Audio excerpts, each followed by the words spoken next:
I transformed my garden into a beautiful, thriving space in just 30 days. Well, not exactly, at least not yet, but that's the challenge I'm giving myself this month. Over the next 30 days, I'm committing to spending time in my garden every single day. I'll be pulling weeds, deadheading flowers, pruning, planting, tidying, and tackling all those little projects that often get pushed aside. The goal isn't perfection. The goal is to make my garden just a little bit better every day and see what kind of transformation is possible through consistency and care. Now, I've seen other people do these 30-day challenges online, and I'm always amazed by what they can accomplish. Not because they do anything extraordinary, but because they commit to a goal and they stick with it. Day after day, those small efforts add up to real change. It really got me wondering what would happen if I applied the same idea to my garden. Because I think that's really the secret to gardening. Beautiful gardens aren't usually the result of one big weekend project or an expensive makeover. They're built through consistent care over time, by showing up, paying attention, and doing the little things that need to be done. And maybe that's true for a lot of things in life too. So for the next 30 days, that's exactly what I'm gonna do. To help keep myself accountable, I've set 3 goals for myself for this challenge. Goal number 1, I want to put my gardening boots on every single day. Now, those of you who've watched me for a while, you know that I used to garden in my Birkenstocks. I will even get out there and garden in my slippers. I know, we've all done it once or twice, but by putting my gardening boots on, that means I am ready to go. I'm ready to get some real gardening done, ready to get in the dirt, get dirty, and really get into the gardening task of the day. Goal number 2, I want to complete my daily garden routine. Now, I have figured out over the years that I do really well with lists, really well with to-do lists, really well with checklists. It just gets me going. So what I did for the next 30 days is I created a daily garden routine. And it's just little things that are going to add up to big changes over time. I'll talk about this more in a little bit. Finally, goal number 3, I need to complete 30 focused garden tasks over the next month. Now that's 1 task per day. One little task. It's not going to be huge. It's not going to be crazy, but I really think that adding up 1 focused task per day is going to make big changes and a big transformation by the end of this challenge. So today is day 1 of my 30-day garden challenge. I'd love for you all to join me. Let's get started and see what happens. One thing I've learned over the years is that beautiful gardens aren't created all at once. They're created through thousands of small decisions and small acts of care. Monty Don says we should be outside deadheading roses at least once a week, and preferably daily. Gertrude Jekyll wrote that good gardening means patience and dogged determination. And even Sarah Raven's gardening mantra is simply little and often. I love that idea.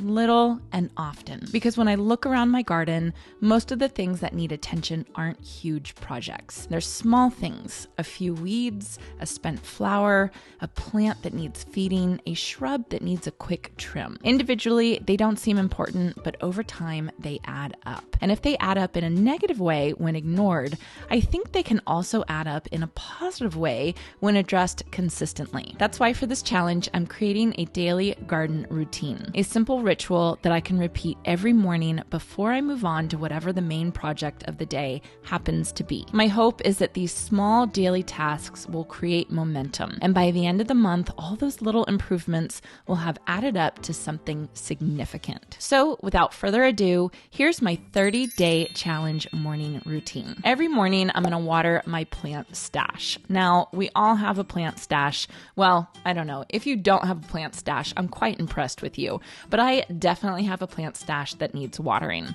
So watering it first thing is a great way to start the day. Next, I need to pull at least 1 weed. That's it. 1 weed. That's all I have to do.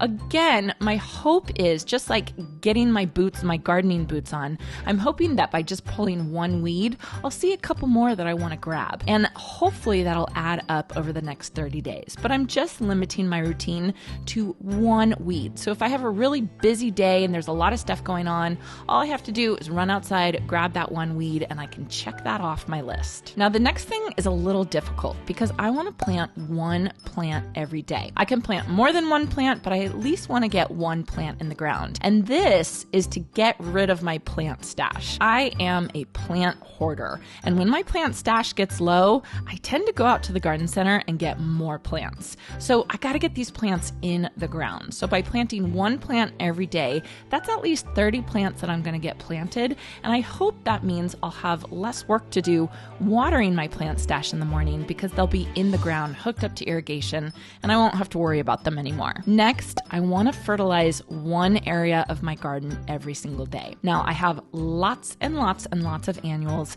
that need weekly water-soluble fertilizer. And Jason and I, we try so hard to stay on top of this, but of course, when things get busy or maybe when it gets too hot, we kind of will slack a little bit. So if I just commit to fertilizing one area of my garden every day and kind of cycle around the garden, I'm going to stay way more on top of it than I have been. Now, speaking of staying on top of it, deadheading one plant is the last thing I have on my daily routine list. I got to go find one plant that needs to be deadheaded, and I'm going to deadhead that. Just like Monty Don says, deadheading every day will help keep your garden blooming, and I want my garden blooming. So I'm going to take a tip from Monty Don, and I'm going to get out there and I'm going to deadhead at least one plant every single day. Simple, right? Nothing groundbreaking, nothing difficult.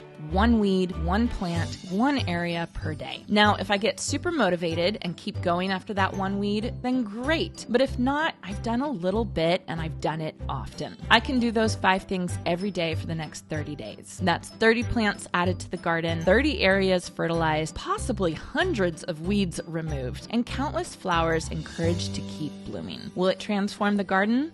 I guess we're about to find out. All right, so for day 1, I decided to work on the area that's bothering me the most in this garden. And that for sure, definitely is this area over here. I call it my orange and purple garden. I wish I had a better name for this area.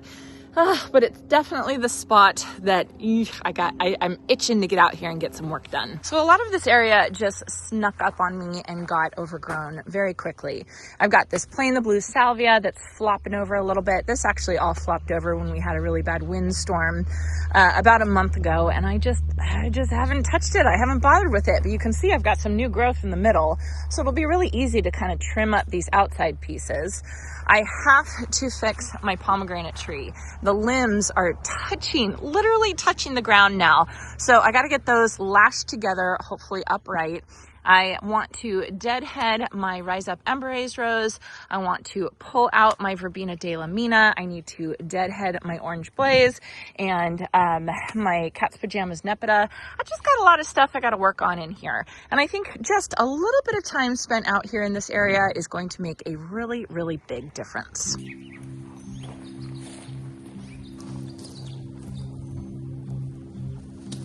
I think the best thing to do for this limb poking out over the pathway on my pomegranate tree is just to cut it, because I'm looking close at it, and if you can see where it comes out, it's sticking straight out into the middle of the pathway. So I don't think I would even be able to stake that to get it out of the way. So unfortunately, I'm going to lose a bunch of these pomegranates, but I think that this is the best way to do it.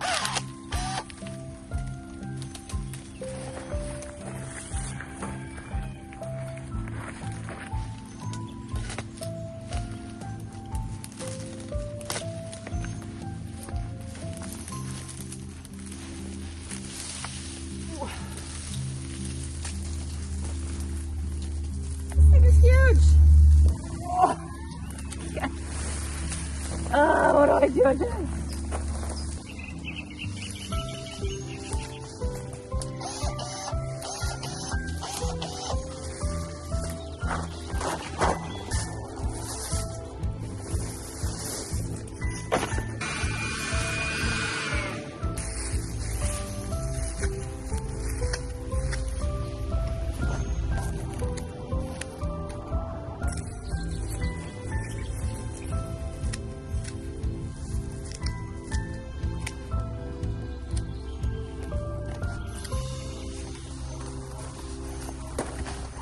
All right, and there we go. That is day one checked off. I addressed an area of my garden that was really bothering me. I still have work to do. I'm not saying that this is perfect. That's not what it's meant to be. It's meant to be little and often, a little bit of work often.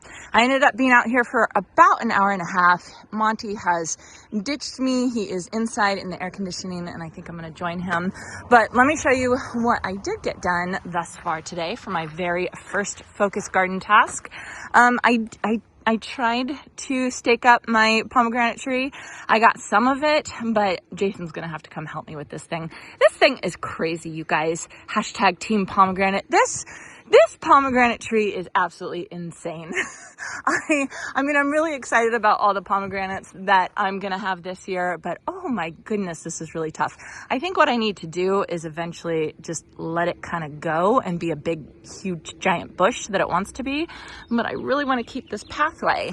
And you can see by kind of cleaning this area up, taking out that Verbena de la Mina, I have my pathway back, which is just fantastic.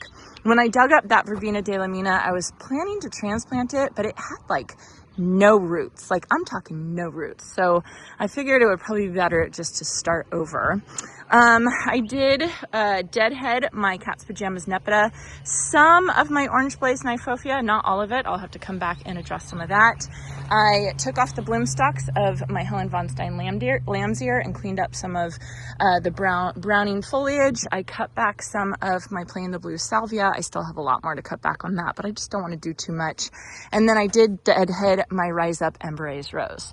So altogether, I have to say I'm really happy. I'm glad I got it. I feel accomplished, which is kind of the purpose of this challenge. So that is day one of my 30-day challenge, all done. I completed all 3 goals. I got my gardening boots on. They are on.